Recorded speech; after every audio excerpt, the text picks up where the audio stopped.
একটা জিনিস দেখাবো বন্ধুরা আপনাদের। দেখুন, এই যে আমার একটা গাছ, আমি এইটা গত বছর একটা ডাল এনে পুঁতেছিলাম। সে কালারটা কিন্তু এইটা, যে গাছ থেকে ডাল এনেছি সেই ফুলের কালারটা কিন্তু এইটা। কিন্তু একটা জিনিস দেখুন, এই যে এই গাছটা, এখান থেকে কতগুলো ডাল বেরিয়েছে, এই যে ডাল বেরিয়েছে, এই যে ডাল, এই যে এখানেও ডাল বেরিয়েছে।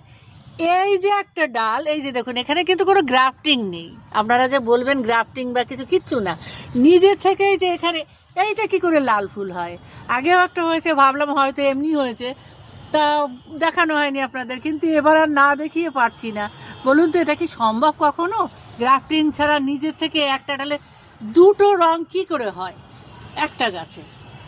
এটা কি সম্ভব?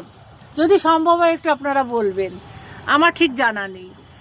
দেখুন, এই একটাই গাছ, অরিজিনাল কালার হচ্ছে এইটা, আমি এনেছি এই কালারটা, কিন্তু দুটো কালার ফুটছে, একটা লাল একটাই।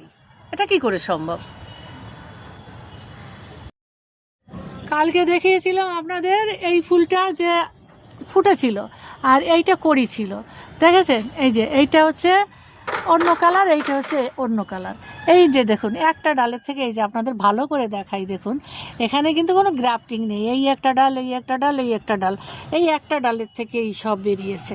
কী করে এটা সম্ভব হলো বলুন তো? এটা যে কালকে ফুটেছে, এই যে দেখুন, এই যে এটা কালকে ফুটেছে, আর এটা এই যে আজকে ফুটেছে।